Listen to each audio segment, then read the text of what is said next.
everyone, this is the mind of Lilith, and thank you for joining me as I take a deeper look into the most recent episode of Love and Marriage Huntsville Season 5, Episode 4.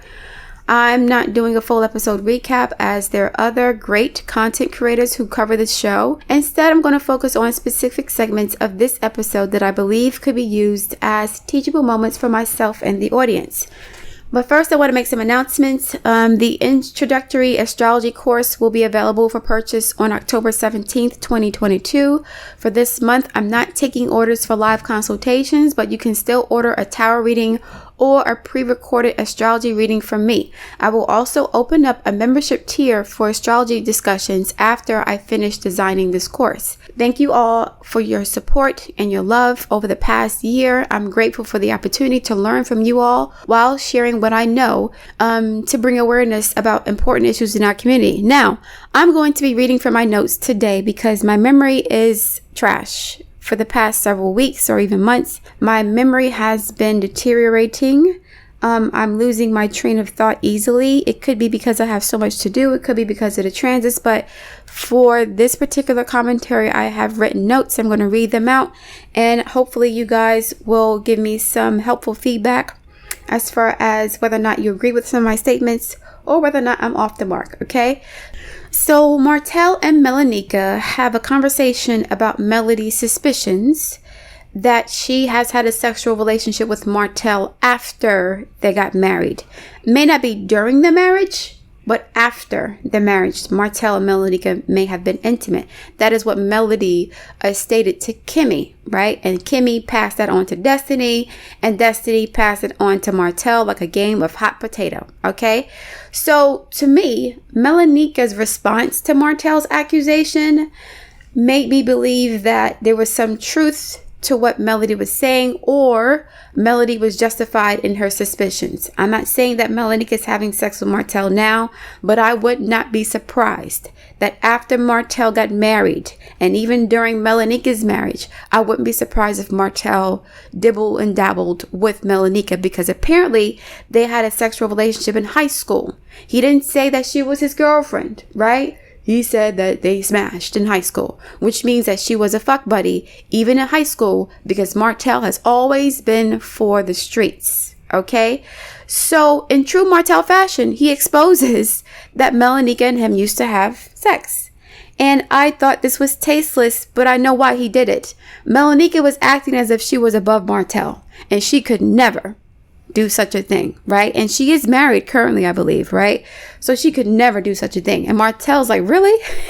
You're going to try to play me like that?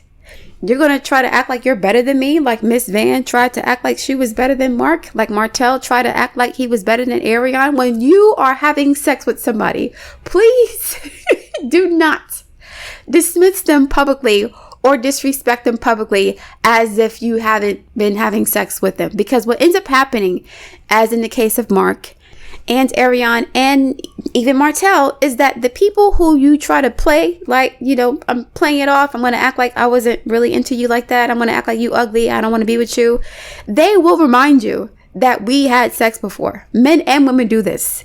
When Martel called Ariane the peasant, and when he acted like he wanted to be with his family and he wanted to make Melody feel like Ariane was irrelevant to him by publicly embarrassing Ariane, Ariane went on social media and reminded Martel and people, and Melody included, that they just had sex a week prior. He was doing this to her, right? He was eating her out. He was telling her all these things about Melody. So yes, do not, if you're having sex with somebody you're embarrassed to claim, first of all, don't have sex with somebody you're embarrassed to claim.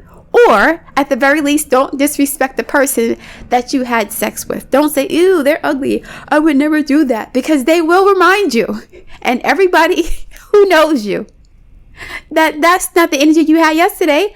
That's not what you said last week. That's not what you said last night. And I think this is what happened with Mark and Miss Van too. I'm not, it's not funny, but Martel put Melaneka on blast because she tried to, you know, play him. Right? And act as if she was too good for me. I would never.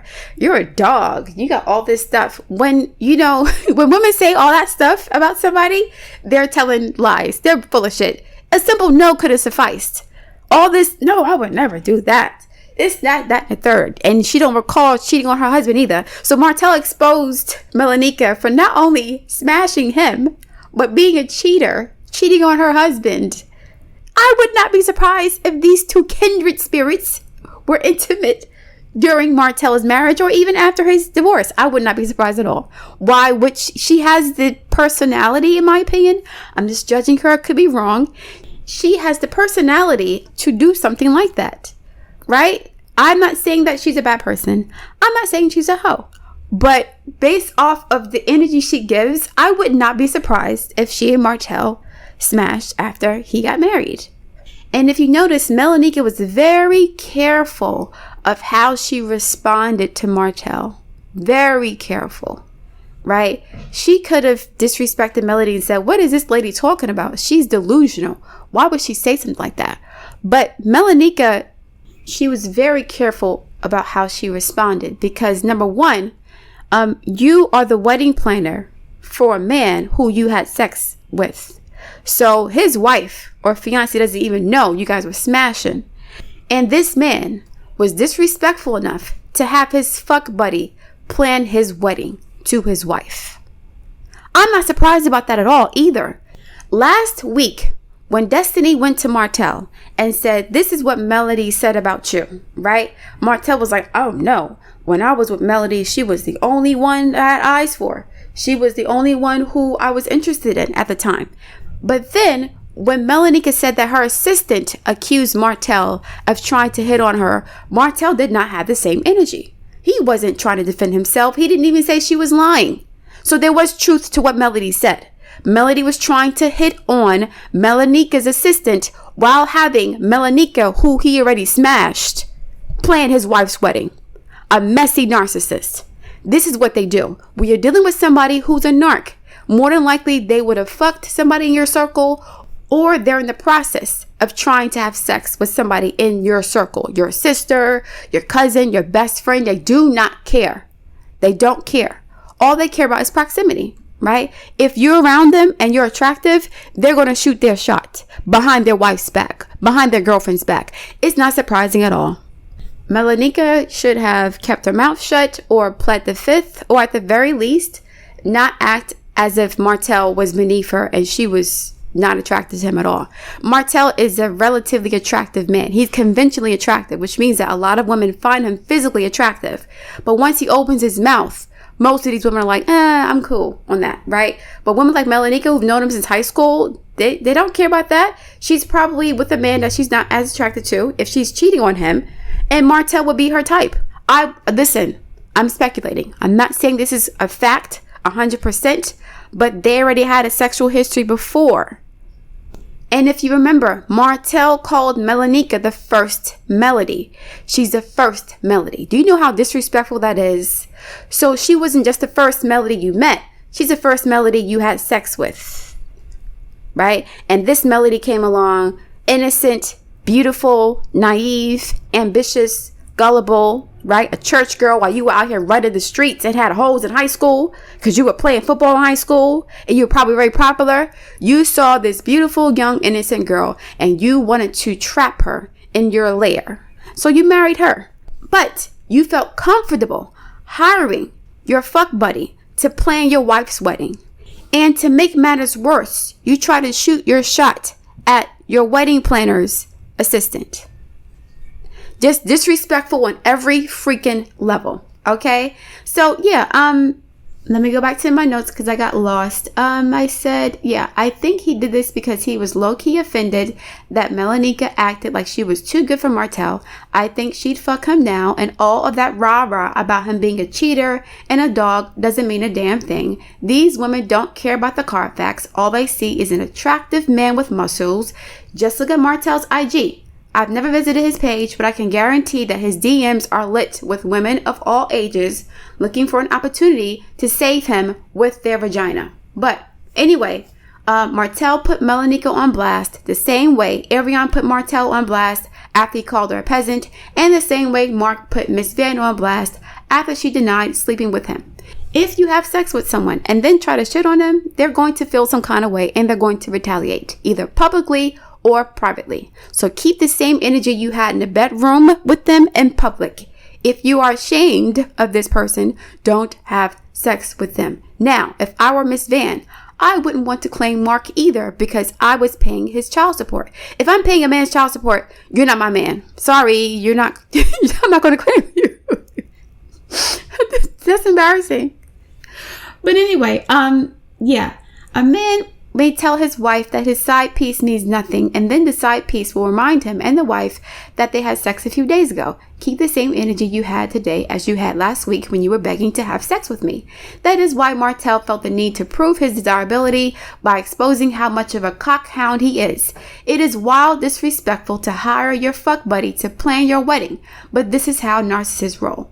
When you're dealing with people like Martell, you always have to look over your shoulder to make sure the people that they're calling friends, associates, co-workers, or linebackers aren't actually their sexual partners. When Martel, Melanika, and Destiny were at Madani, Martell started to get hot while he was standing between the two women. Why? They were just having a regular conversation about how Melanika was helping Martell. Why was he getting nervous or titillated? And no disrespect to Melaneka, but she looks and acts like the type who would smash a man like Martell. And that's why when she threw the soft launch for Martell and she had all those women in the room who looked like her saying yes to Martell. I mentioned the women, back a few weeks ago who were like yes to Martell, and the guys walking in. I'm like, yes, what? Yes, what? There's nothing yes about these men, right? I already knew what time it was with her. She reminds me of the type of women who would be in Martell's DMs. Melaneka and Destiny, who look like sisters, are not unattractive women. Martell is a cockhound, and Destiny and Melody fell out. I would not be surprised if they were all intimate at some point. I'm not saying that they are now. I'm not saying that Destiny slept with Martell as a fact, but I wouldn't be surprised if at one point in their relationship, Destiny and Martell were intimate. Like I said, I'm not saying it's true, but it's not out of the realm of possibility because Destiny is attractive and Martell is a hoe. Period. So in another scene, Tisha and Marceau have a discussion about working with Martell again, and Tisha rightfully has some concerns about him after he said that Marceau had 20 girlfriends. But when Martell was talking shit about Melody, lying on her, and acting as if she was a hoe, while his mistress walked around town pregnant with his baby, Tisha had no problem believing Martell, because she wanted to believe the negative things that Martell was saying about Melody. She wasn't interested in using her discernment to see through Martell's bullshit, even though Martell and Melody were both talking about Tisha's marriage. I think Marcel feels indebted to Martell because of the relationship they had in the past and the fact that he gave them the opportunity to make money through the show. But Tisha is more committed to protecting the image of her marriage than anything. Now, is Martell humble for asking the Scotts for help, or is he just too lazy to do what he has to do to rebuild on his own? If he had a better relationship with Melody, and he wasn't such an abusive, narcissistic man-child, right? Martell could have maintained a professional working relationship with his ex-wife, but he thought that he would destroy her by ending their working relationship and their marriage at the same time. Remember in season 2, Martell said he did not want any business ties with Melody. And of course, this was his ego talking, right? Because now he's at the mercy of the couple who pretty much helped to destroy his marriage. They didn't do it by themselves, but they didn't help either, right? You have to be careful with who you allow in your circle, because although Martell is to blame for his actions, I do believe he was heavily influenced by Marcel. Melody mentioned this in season 1. So now Martell's marriage is destroyed. His family is in shambles, and he has no home building business. But the people who he put on, right, who he rescued financially, they're now in a position to tell him no. Martell should feel extra dumb for allowing outsiders like the Scotts and his mistress to influence his decisions. But on the other hand, Martell was already predisposed to making those types of choices, which is why he ruined his life with his whole chest and arrogance and pride, right? And indignation.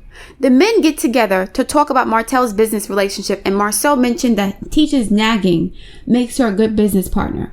What Marceau refers to as nagging, a mature, self-assured man who's not a chauvinist, would refer to as lucidity, caution, practicality, and logic. All of the men on this damn show, Martell, Marceau, and even Maurice, needed the women in their lives to carry them at some point, right?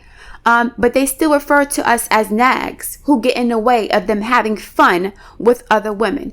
Even though marriage benefits men way more than it does women, men will still act as if they're doing us a favor by locking us down, because a lot of us women have been brainwashed by fairy tales to believe that a man is our saving grace, our joy, our light, and our reason for being. And that's not true. Men like Marceau, Martel, and Maurice want women to put them on a pedestal because then they can get away with whatever they want.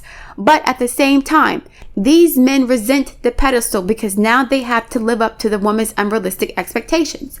And of course, these men inevitably fall short, but because their wives deify them, there's usually no consequences for unacceptable behavior except tears and complaints and empty threats and paranoia. So in the next scene, Miss Van and Melly were talking about some social media nonsense, and I zoned out because it was petty crap. But then Melody basically invited herself to Destiny's grand opening, which I thought was weird, and maybe production pulling the strings again, because if I were Destiny, I would not want Melody at my store. And if I were Melody, I damn sure wouldn't want to be where I wasn't invited. I did notice that Melody and Destiny were wearing black and gold, so they could have coordinated before she showed up. I don't know exactly what was happening. But anyway, last week I mentioned, like, how will Martell and Melody's relationship be affected by their friendships and their associations. So if they're trying to co-parent healthily, right, and they're trying to let bygones be bygones and move forward in a cooperative, supportive, and mature fashion, like, how would Martell's relationship with Destiny affect that? How would Martell's relationship with the Scotts affect that? How would Miss Wanda's relationship with Destiny affect that? Like, you know, so that's important to, like, make sure that the people you have in your circle are high vibrational.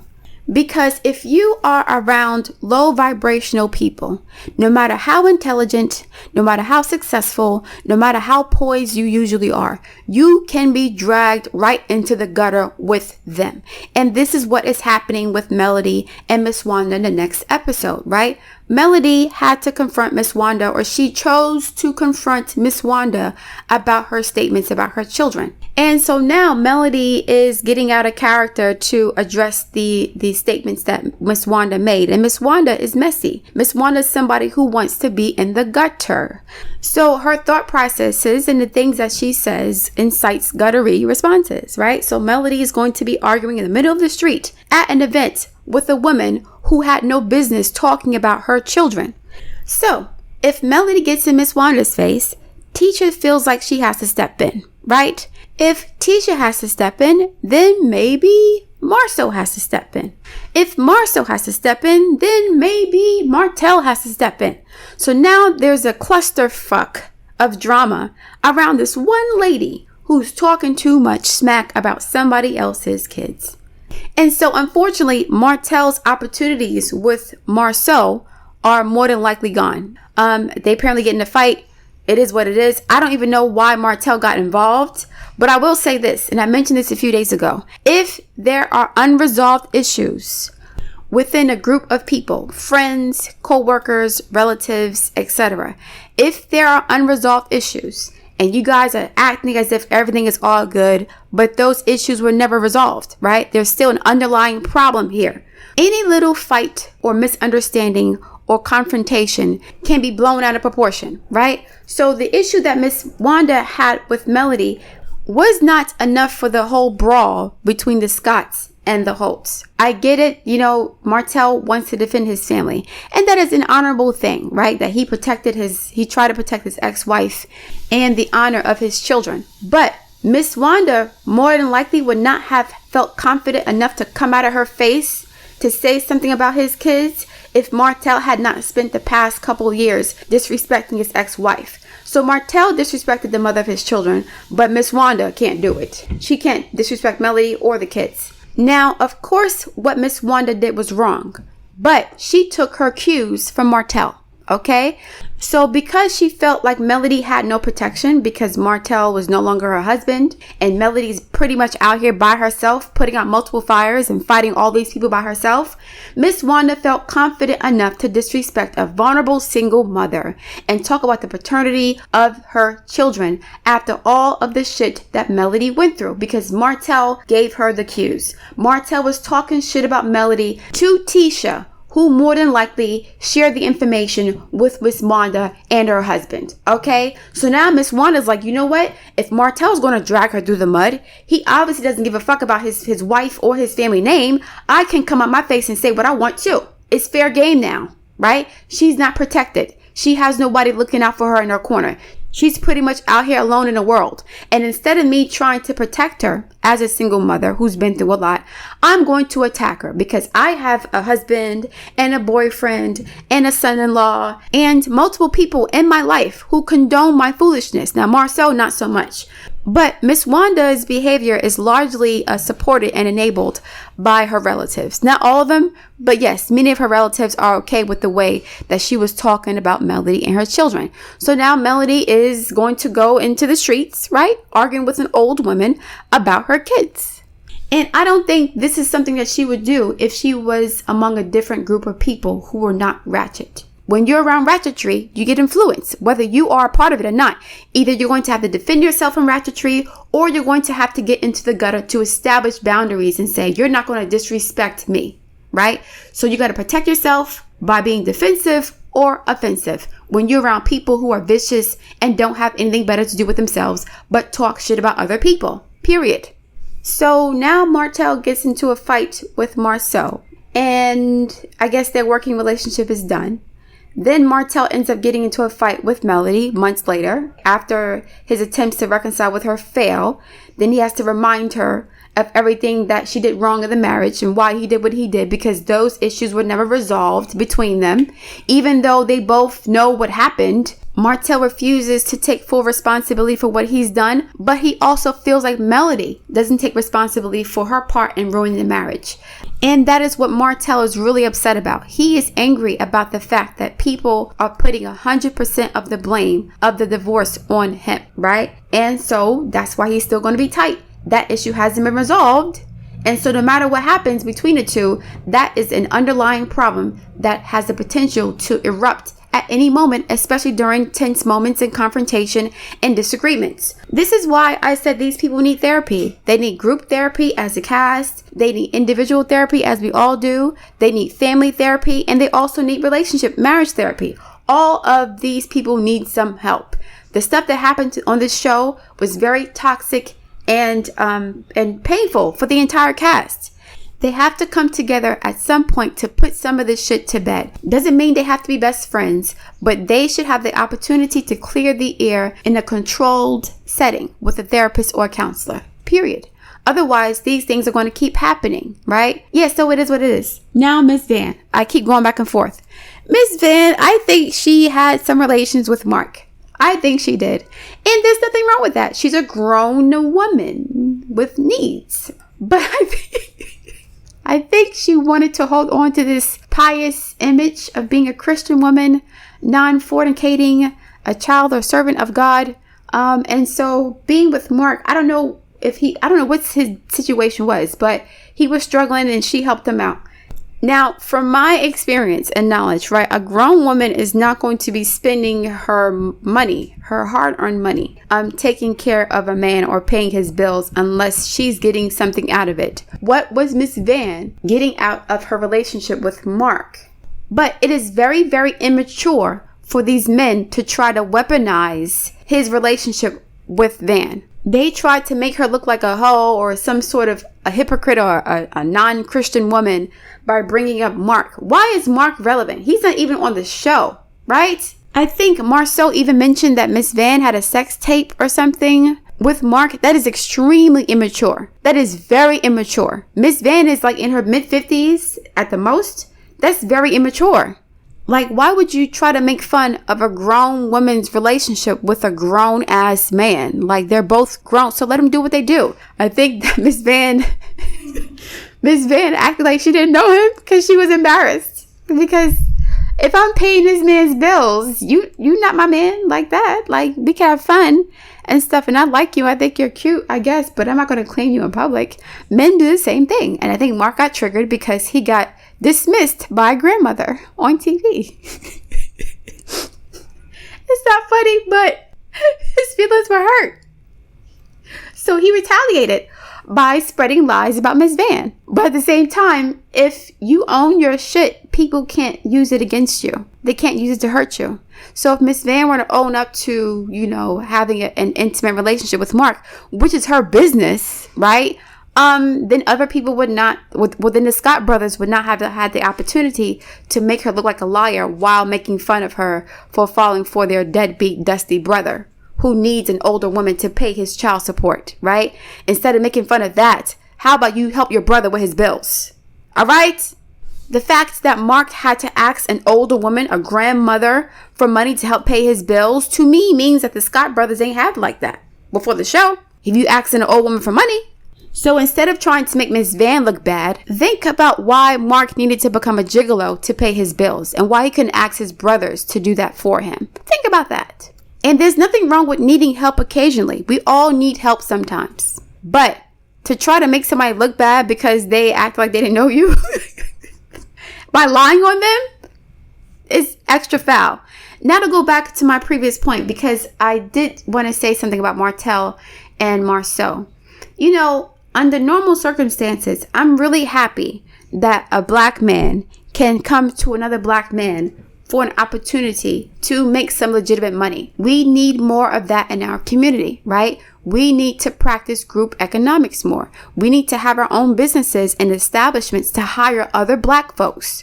One of the main reasons why the black community in America has such a high unemployment rate is because we don't own a lot of businesses. We used to, but we, after the civil rights movement, decided to integrate socially and economically. And that basically left us at the mercy of non-black businesses, Asians, whites, Hispanics, and they typically hire their own, right? So yeah, I'm happy that Marceau is in a position to help Martell just as Martell was in a position to help him. Very happy about that. But there's so much mess in between them that they have to resolve before they go forward in this professional relationship. It is as simple as that. Martell needs to get his builder's license. He needs to stop avoiding getting his builder's license or some sort of equivalent. If he can't get that license for some reason, are there some other certifications that he can get, to build home? I don't know what he needs to do, but he needs to become more self-reliant and stop relying on other people to rescue him from his own bad decisions. He needs to study and have discipline to do what he needs to do. Now, I'm going to say this. As soon as Martell gets that builder's license, if he gets it, he's going to show his entire ass. He's going to show his entire ass. And it is what it is. So, hopefully he gets it done for the sake of his own self-respect and his own financial security, right?